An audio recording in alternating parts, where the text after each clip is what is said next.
अब हम डिजाइन की फंक्शन ओरिएंटेड सॉफ्टवेयर डिजाइन के बारे में बात करेंगे। इसमें हम स्ट्रक्चर एनालिसिस और स्ट्रक्चर डिजाइन देखेंगे, फिर डेटा फ्लो डायग्राम। ये बड़ा जरूरी है, आपको इस डिस्कशन के बाद जरूर पता लग जाना चाहिए, लगेगा बल्कि, कि डेटा फ्लो डायग्राम आपको बनाना कैसे है। कुछ एग्जांपल लेंगे फिर समराइज करेंगे। तो फंक्शन ओरिएंटेड डिजाइन काफी पॉपुलर है क्योंकि बहुत सारे सॉफ्टवेयर ऑर्गेनाइजेशन अभी भी यूज कर रहे हैं। तो फंक्शन ओरिएंटेड डिजाइन टेक्निक जो फंक्शन पे बेस्ड है, ये स्टार्ट होती है, शुरुआत होती है इसकी फंक्शन रिक्वायरमेंट जो हमने एसआरएस डॉक्यूमेंट में स्पेसिफाई किए हैं। फिर डिजाइन प्रोसेस में करते क्या है, हम जो हाई लेवल फंक्शन है उनको हम तोड़ते हैं, उनको हम सक्सेसफुली या फिर हम प्रोग्रेसिवली डिकम्पोज करते हैं और डिटेल फंक्शंस में, और फाइनली जो डिटेल फंक्शंस आ जाते हैं उन्हें हम मॉड्यूल स्ट्रक्चर में मैप कर देते हैं।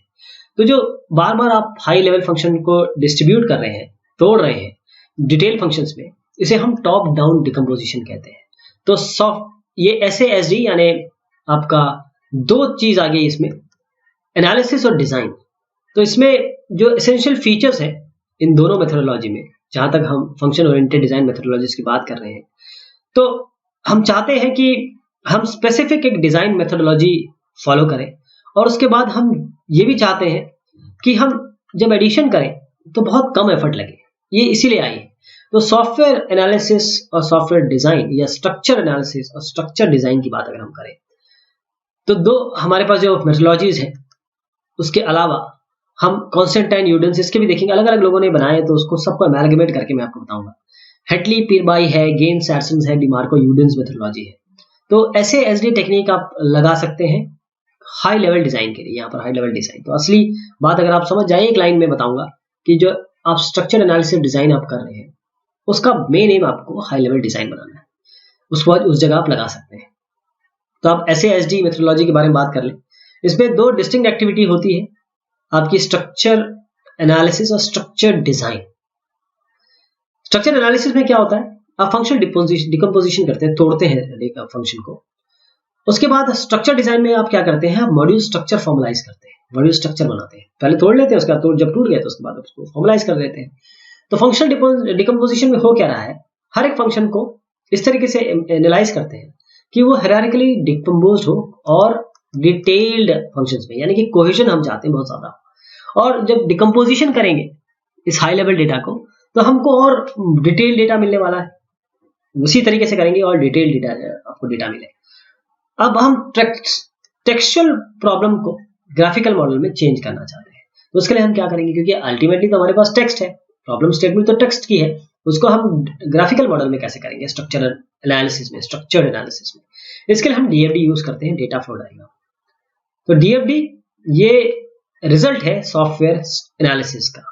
तो स्ट्रक्चर डिजाइन में जो हमारे फंक्शन है उनको हम मैप करते हैं मॉड्यूल स्ट्रक्चर में, और जो मॉड्यूल स्ट्रक्चर अगर आपका बन गया तो इसी को हम सॉफ्टवेयर आर्किटेक्चर कहते हैं। अब आप समझ गए होंगे कि सॉफ्टवेयर आर्किटेक्चर क्या होता है। ये बेसिकली मॉड्यूल को आपने बड़ा लिया, उसका तोड़ दिया, उस तोड़ को मैप कर दिया, और मैप करने के बाद वो सॉफ्टवेयर आर्किटेक्चर बन गया आपका। तो सॉफ्टवेयर आर्किटेक्चर है क्या, ये डिटेल डिजाइन द्वारा आपने इसको रिफाइन कर दिया, और फिर डिटेल डिजाइन में आप डायरेक्टली इसको कंप्यूटर प्रोग्रामिंग लैंग्वेज, जो हाई लेवल प्रोग्रामिंग लैंग्वेज है, उससे आप इसको इंप्लीमेंट कर सकते हैं। इनका पर्पस एक बार और समझ लेते हैं। स्ट्रक्चर्ड एनालिसिस का पर्पस है कि हम डिटेल स्ट्रक्चर को कैप्चर करें जिस तरीके से यूजर इसको देखता है, और स्ट्रक्चर डिजाइन का मतलब ये है कि हम इस लेवल पे पहुंच जाएं, इंप्लीमेंटेशन लेवल पे पहुंच जाएं, जहां पर प्रोग्रामिंग लैंग्वेज में इसको इंप्लीमेंट किया जा सके। जो रिजल्ट है, जो आउटपुट है स्ट्रक्चर एनालिसिस का, उसको ऑर्डिनरी कस्टमर, नेम कस्टमर, नया कस्टमर आसानी से समझ सके, उसको कंप्यूटर नॉलेज की जरूरत ना हो, वो सीधा अपने परसेप्शन के हिसाब से प्रॉब्लम को देख सके, जो वो समझता है, जो वो सोचता है, जैसे उसने बताया है, और उसमें कस्टमर की टर्मिनोलॉजी यूज हो स्ट्रक्चर एनालिसिस में। फिर इस स्ट्रक्चर एनालिसिस को रिव्यू कर सकता है कस्टमर, ताकि ये देख सके कि जो उन्होंने रिक्वायरमेंट दी है उससे मैच हो रहा है कि नहीं हो रहा सब कुछ। जो स्ट्रक्चर एनालिसिस है वो किस प्रिंसिपल पे बेस्ड है, जैसे मैंने आपको बताया, आप ऊपर से नीचे तक उसको तोड़ते हैं, और तोड़ने के लिए आप डिवाइड एंड कॉन्कर मेथोडोलॉजी लगाते हैं, और हर एक फंक्शन को फिर आप इंडिविजुअली लेते हैं ताकि हर एक फंक्शन अलग अलग हो, और ये इस तरीके से होते हैं कि एक फंक्शन को पता नहीं दूसरा क्या कर रहा है, उसको मतलब ही नहीं उससे। ग्राफिकल रिप्रेजेंटेशन कैसे करेंगे, उसके लिए हम बबल चार्ट या फिर डेटा फ्लो डायग्राम यूज करेंगे। डेटा फ्लो डायग्राम एक बहुत अच्छी टेक्निक है, मॉडलिंग टेक्निक है, बहुत पॉपुलर है। मॉडलिंग टेक्निक है, ये यूज होती है केवल स्ट्रक्चर्ड एनालिसिस के लिए नहीं, बल्कि बहुत सारे आपके एरियाज है, जैसे आपको फ्लो ऑफ डॉक्यूमेंट्स बताना है, आइटम्स बताने हैं ऑर्गेनाइजेशन में। तो डीएफडी टेक्निक बहुत पॉपुलर इसलिए भी है क्योंकि बहुत आसान है। अभी मैं आपको जब समझाऊंगा आप बोलेंगे अरे ये है डीएफडी, बहुत आसान है, बहुत समझने में बहुत ईजी है। डीएफडी एक हायरार्किकल ग्राफिकल मॉडल है जिसमें हम डिफरेंट फंक्शंस को दिखाते हैं, प्रोसेसेस को दिखाते हैं और डेटा इंटरचेंज क्या हो रहा है इनके बीच में उसको भी दर्शाते हैं। ये बहुत अच्छा एक तरीका है जब हम हर एक फंक्शन को एक प्रोसेसिंग स्टेशन की तरह इस्तेमाल करते हैं और हर एक फंक्शन कुछ कंज्यूम करता है, इनपुट डेटा वो लेगा और कुछ आउटपुट डेटा आपको देगा। ये मैंने एग्जांपल आपको पहले ही बताया था एक कार असेंबली यूनिट का, ये एक डीएफडी ही रिप्रेजेंट कर रहा है। यहाँ पर ये डेटा स्टोर है, ये आपके फंक्शंस हैं अलग अलग, प्रोसेसिंग यूनिट जिसे हम कहते हैं। ये आपका डेटा फ्लो हो रहा है, यहाँ पर ये डेटा दिया गया है, इसके ऊपर लिखना पड़ता है। तो ये अलग अलग तकनीकें हैं जिसको हम एक कार को बनाने में, दर्शाने में कि कार असेंबली यूनिट कैसे एक डेटा फ्लो मॉडल के द्वारा रिप्रेजेंट हो सकती है, वो यहाँ पर इजीली आप देख सकते हैं। एक डीएफडी मॉडल, इसमें बहुत कम आप मॉडल यूज करते हैं, बहुत कम रूल हो सकते हैं। जब ये दोनों चीज हो जाएंगी तो सीधी सी बात है कि आप इसको इजीली समझ सकेंगे। तो ये हायरार्किकल मॉडल है आपका। आदमी कैसे सोचता है? आदमी कैसे सोचता है? वो बहुत सिंपल और एब्स्ट्रैक्ट मॉडल समझता है और वो आप धीरे धीरे धीरे इसमें चीजें बढ़ाएंगे तो आराम से समझ पाएगा हायरार्कीज में। जैसे ये क्या है, आपको एक काम करना है, देखिए इस काम में ये चीजें इन्वॉल्व होंगी और ये जो चीज इन्वॉल्व होंगी उसमें ये होंगी। तो अल्टीमेटली एक हायरार्किकल मॉडल बना देंगे तो एक इंसान जो कि केवल 7 चीजें सब याद कर पाता है, शॉर्ट टर्म मेमोरी उसकी केवल 7 आइटम स्टोर करने की, लॉन्ग टर्म मेमोरी उसकी बहुत है। ठीक, तो इस ह्यूमन माइंड को लेके, उसकी सोच को लेके अगर हम देखें तो सॉफ्टवेयर इंजीनियरिंग में हम एक 7 को बड़ा एक मैजिक नंबर मानते हैं क्योंकि ह्यूमन जो मेमोरी है वो 7 आइटम को स्टोर कर सकती है।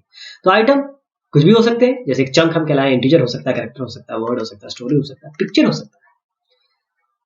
तो अगर मैं बोलूं 1965 4 आइटम स्पेस है तो आप आराम से समझ सकते हैं कि अरे ना 1965 तो ये तो वो वाला साल है जिसमें मैं पैदा हुआ था। तो अगर आप एक फोन नंबर लें और उसको इस तरीके से लिख दें तो बहुत आसान हो जाएगा, हिज्जे करके डैश देके 7 एक साथ लिख दें तो आप याद करने में थोड़ी मुश्किलात आपको आएगी।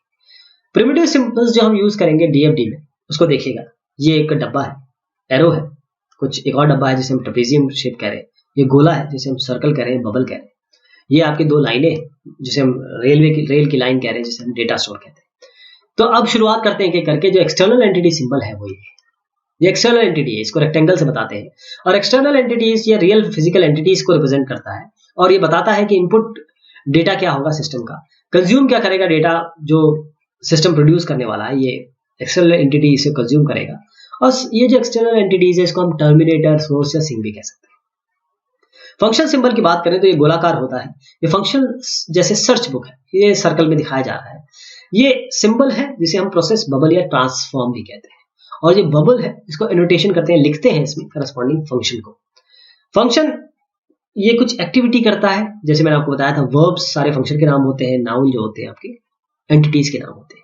तो अगर एक डायरेक्टेड लाइन की बात करें इसी डीएफडी में, ये जो लाइन आप देख रहे हैं, ये लाइन एरो के द्वारा जो आपको रिप्रेजेंट हो रही है, ये आपको रिप्रेजेंट करती है डेटा फ्लो क्या है, किस डायरेक्शन में है। और डेटा फ्लो सिंबल्स ये आप एनोटेट करते हैं इस डेटा एंट्री के नाम से, जो डेट बुक नेम है। ये एक लॉजिकल फाइल रिप्रेजेंट कर रहा है डेटा स्टोर। अब देखिए डेटा स्टोर है, डेटा स्टोर जहां हो रहा है बुक डिटेल्स। ये लॉजिकल फाइल है जो एक डेटा स्ट्रक्चर भी हो सकता है, एक फिजिकल फाइल भी हो सकती है डिस्क में। और हर एक डेटा स्टोर ये कनेक्टेड है प्रोसेस से किसी तरीके से, जैसे डेटा फ्लो सिंबल से। ये आपने एग्जांपल लिया डेटा फ्लो सिंबल का, डायरेक्शन आप यहाँ पर देख रहे हैं, डेटा स्टोर देख रहे हैं, ये फंक्शन देख रहे हैं, तो कहां से क्या चीज जा रही है आपको बिल्कुल क्लियर होगी। ये एरो इनटू और आउट ये आपको बताता है कि कहाँ डेटा स्टोर हो रहा है, कहां से डेटा लिया जा रहा है। आउटपुट सिंबल क्या होगा, ये आपका आउटपुट सिंबल है जो आपको एक बाल्टी की तरह दिख रहा है, एक ट्रेपेजियम की तरह दिख रहा है। ये आउटपुट है जो सिस्टम प्रोड्यूस करने वाला है। अगर 2 बबल्स हैं वो डायरेक्टली कनेक्टेड है एक दूसरे से इस तरीके से, तो ये सिंक्रोनस है।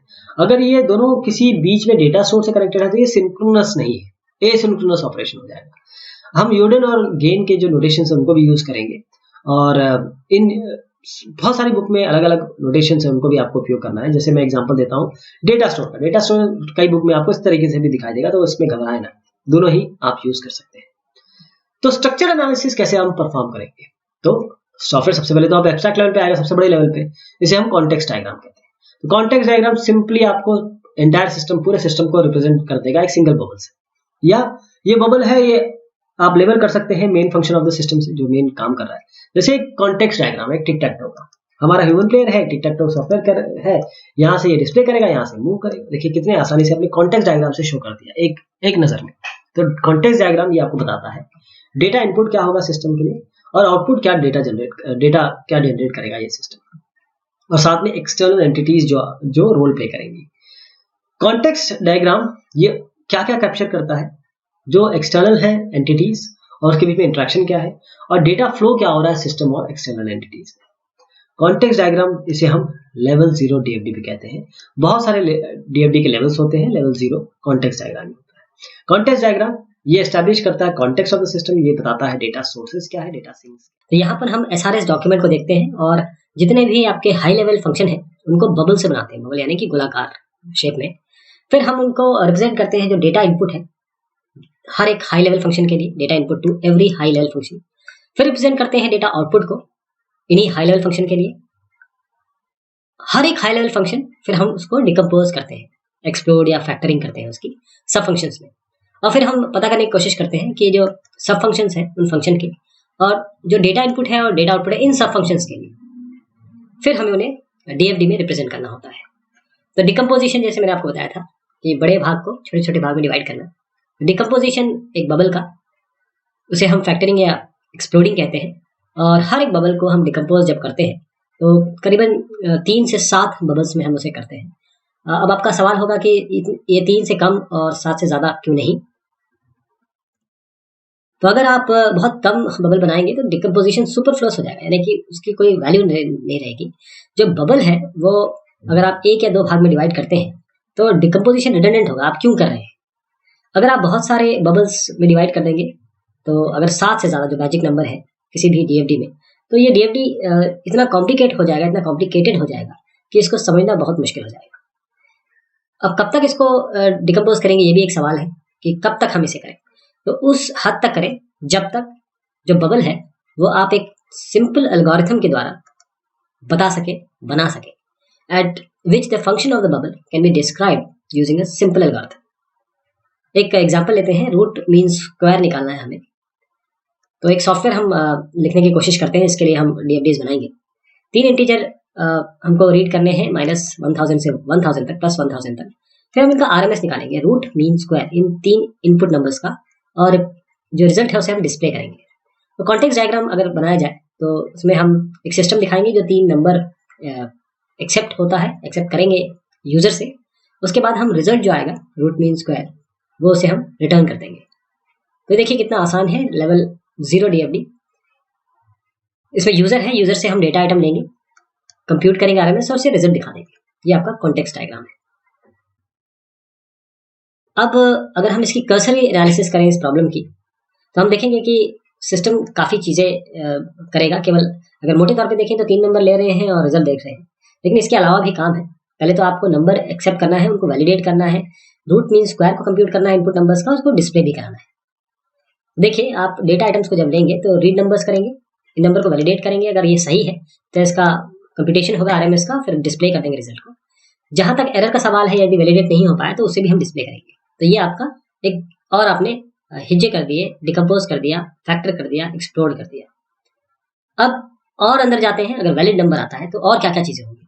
आप स्क्वायर निकालेंगे, स्क्वायर्ड सम, स्क्वायर्ड सम में क्या करेंगे, आप मीन निकालेंगे, फिर जो मीन स्क्वायर है इसमें रूट कैलकुलेट करेंगे और फिर आरएमएस को रिटर्न करेंगे। तो हमने देखा एक भाग को हमने पिछले डायग्राम में और तोड़ा, यहाँ पर हमने उसको और विभक्त कर दिया। तो अल्टीमेटली अब और देखिए, अब आप जब ए बी सी 3 नंबर लेंगे, उनके अलग अलग स्क्वायर निकालेंगे, फिर उनके जो ए के लिए, बी के लिए इन स्क्वायर का सम होगा, फिर स्क्वायर्ड का सम रिजल्ट आप देंगे। तो decomposition is never carried out up to basic instruction level. इसका मतलब ये है कि बबल उसके बाद आप डिकम्पोज तब तक नहीं करेंगे जब तक ये सिंपल सेट ऑफ इंस्ट्रक्शन तक ना आ जाए। तब डेटा डिक्शनरी एक बहुत इंपॉर्टेंट एस्पेक्ट है डीएफडी का। हमेशा डीएफडी के साथ एक डेटा डिक्शनरी होती है। जो डेटा डिक्शनरी है उसमें वो लिस्ट होता है डेटा आइटम्स का जो डीएफडी में आने वाले हैं। डेफिनेशन होता है सारे जितने कंपोजिट डेटा आइटम्स हैं, किस तरीके से कि उनके कंपोनेंट डेटा आइटम्स क्या है, साथ में जितने भी डेटा नेम्स हैं और उनका काम क्या है, पर्पस क्या है, वो भी आपको यहाँ दिखाई देगा। जैसे मैं डेटा डिक्शनरी एंट्री एक एग्जांपल दूँ, तो जैसे ग्रॉस पे इज इक्वल टू रेगुलर पे प्लस ओवर पे, ओवर टाइम पे, ऐसे आपको डेटा डिक्शनरी भी साथ में देगी। इससे फायदा क्या है डेटा डिक्शनरी से, कि जितने भी इंजीनियर्स हैं या जितने भी लोग स्टेक होल्डर इसमें इन्वॉल्व है प्रोजेक्ट में, उनके लिए एक स्टैंडर्ड टर्मिनोलॉजी बन जाएगी सारे डेटा के लिए। वरना होगा क्या कि अगर आपके पास कंसिस्टेंट वोकैबुलरी नहीं है तो जितने लोग इन्वॉल्व है वो सब किसी चीज को अपने अपने स्टाइल से, अपनी अपनी सोच से उसे रेफर करेंगे, जो अननेसेसरी कंफ्यूजन कॉज करेगा। इसीलिए डेटा डिक्शनरी इंपॉर्टेंट है। तो 3 डिफरेंट डेटा का ये डेटा डिक्शनरी आपको डेफिनेशन देता है। पहला तो ये कंपोनेंट एलिमेंट के हिसाब से लार्ज सिस्टम है, बड़ा सिस्टम है, तो इसमें एक चीज ध्यान देने योग्य है कि डेटा डिक्शनरी एकदम से बढ़ जाएगी, साइज और कॉम्प्लेक्सिटी इसका बढ़ जाएगा। आपको डेटा डिक्शनरी एंट्रीज में थाउजेंड्स ऑफ, हजारों नंबर की एंट्रीज मिल जाएगी, तो इसको मेंटेन करना थोड़ा सा मैनुअली थोड़ा मुश्किल हो जाएगा। इसके लिए हमारे पास जो इलाज है वो है case, computer assisted software engineering. ये आपका टूल है, काफी हैंडी होगा। इसमें केस टूल जो है वो डेटा आइटम जो आ रहे हैं डीएफडी में, उसको ऑटोमेटिकली कैप्चर करके डेटा डिक्शनरी बनाएगा।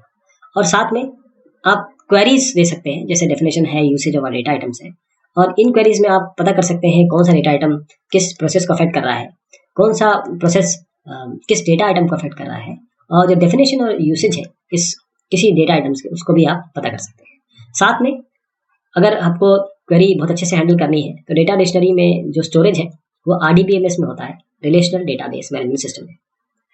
अब डेटा डेफिनेशन की अगर हम बात करें तो किस तरीके से हम इसको डिफाइन करेंगे। अगर प्लस लिखते हैं तो ये डिनोट करता है कॉम्पोजिशन ऑफ डेटा आइटम्स, यानी A+B लिखा तो ये डेटा A और डेटा B की बात हो रही है। यदि हम इसमें डॉट ये कॉमा 3 कॉमा दे देते हैं तो ये रिप्रेजेंट करता है सिलेक्शन, यानी कि अगर हमने ऐसे कर दिया A, B तो ये बोलेगा A या B, A या B, स्क्वायर ब्रैकेट के अंदर आप कॉमा लगाते हैं। इसके अलावा अगर ये आप ब्रैकेट लगाते हैं तो जो ब्रैकेट के अंदर है ये हो भी सकता है, नहीं भी हो सकता है, यानी कि A+B इस तरीके से आप करते हैं, ब्रैकेट में भी डालते हैं, ये रिप्रेजेंट करता है A या A+B, A या A+B, ऑप्शनल डेटा है, ब्रैकेट पे लगाएंगे।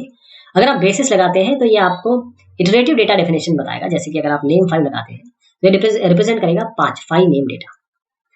और अगर आप इस तरह स्टार लगा देते हैं नेम के ऊपर ब्रैकेट में तो ये 0 या A बिल्कुल नहीं या उससे ज्यादा इंस्टेंसेस इस डेटा को, नेम डेटा को रिप्रेजेंट करेगा। इज इक्वल टू लगा देते हैं तो ये इक्विवेलेंस रिप्रेजेंट करता है, जैसे A is equal to B+C करते हैं, इसका मतलब ये है कि A represent B and C। और स्टार लगा देते हैं, जो भी इसके अंदर आएगा वो कमेंट होगा। जैसे एग्जांपल देखें, ये सारे आपको दिख रहे हैं, इसमें मैंने इज इक्वल टू भी लिया है, प्लस भी लिया है, आपको स्क्वायर ब्रैकेट भी दिख रहे हैं। ये सारी चीजें जो बताई वो सब इसमें आएंगी। खासतौर पे RMS सॉफ्टवेयर जो मैंने अभी बताया उससे ताल्लुक रखता है।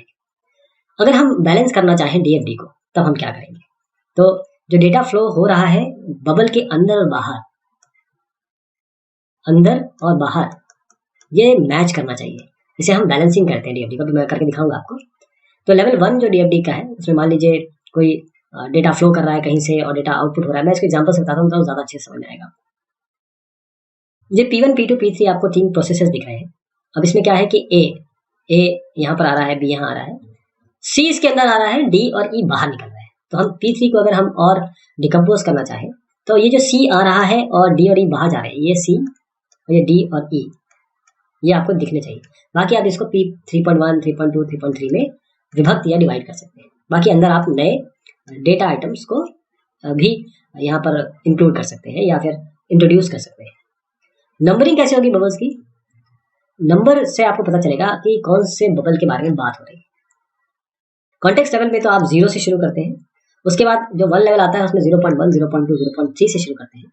और अगर कोई बबल जिसको आपने x नंबर दिया है उसको डिकम्पोज किया तो x.1, x.2, x.3 की तरह करेंगे, जैसे हमने अभी पिछले में जो विभक्त किया उसको इसी कन्वेंशन से किया।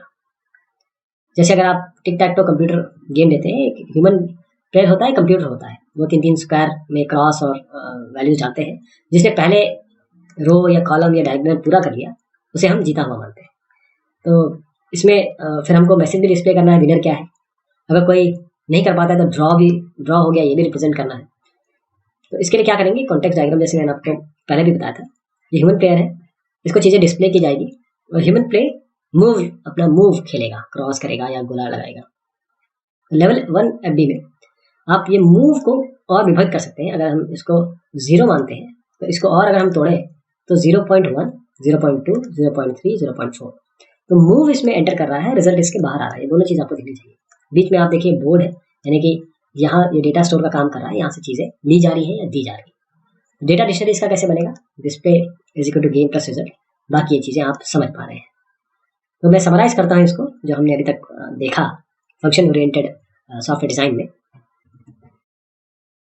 सबसे पहले हमने देखा कि जो function oriented software design methodology है उसमें स्ट्रक्चर एनालिसिस और स्ट्रक्चर डिज़ाइन SA और SD ये आपकी मेथोडोलॉजीज हैं, जिसमें दो पार्ट जो मैंने बताया, स्ट्रक्चर एनालिसिस और स्ट्रक्चर डिज़ाइन होगा। इसके अलावा जो स्ट्रक्चर एनालिसिस है उसका मेन एम होता है कि हम सिस्टम को अलग अलग डिकम्पोजिशन करें फंक्शन के हिसाब से, और रिजल्ट क्या होगा इसका हम रिप्रेजेंट करेंगे DFDs में। और ये जरूर देखना है हमको कि 7 मैजिक नंबर है। हायरार्किकल मॉडल हमने देखा 7 क्योंकि ह्यूमन ब्रेन से मैच करता है। स्ट्रक्चर डिजाइन में हम क्या करते हैं कि जो DFD रिप्रेजेंटेशन है इसको हम ट्रांसफॉर्म करते हैं स्ट्रक्चर चार्ट रिप्रेजेंटेशन में। और DFDs बहुत पॉपुलर है क्योंकि बहुत सिंपली आप इसको देख सकते हैं, अंडरस्टैंड कर सकते हैं, समझ सकते हैं। DFD मॉडल ये प्रोग्रामिंग लैंग्वेज में अगर इसको इम्प्लीमेंट करना है तो थोड़ा आपको मुश्किलात का सामना करना पड़ सकता है, जबकि जो स्ट्रक्चर चार्ट है उसको आप आसानी से प्रोग्रामिंग लैंग्वेज में तब्दील कर सकते हैं। हमने स्ट्रक्चर एनालिसिस देखे इन दोनों एग्जाम्पल के। इसके अलावा काफ़ी सारे केस टूल्स भी हैं जो हमें structure analysis, design, data dictionary को मेंटेन करने में और साथ में DFDs के बैलेंसिंग में आपकी मदद करते हैं। तो ये बात हमने की फंक्शन ओरिएंटेड की। ये राजीव माल द्वारा PPT है, उन्हीं का किताब का कॉन्टेंट हमने पढ़ा। बहुत शुक्रिया, बहुत मेहरबानी आपसे।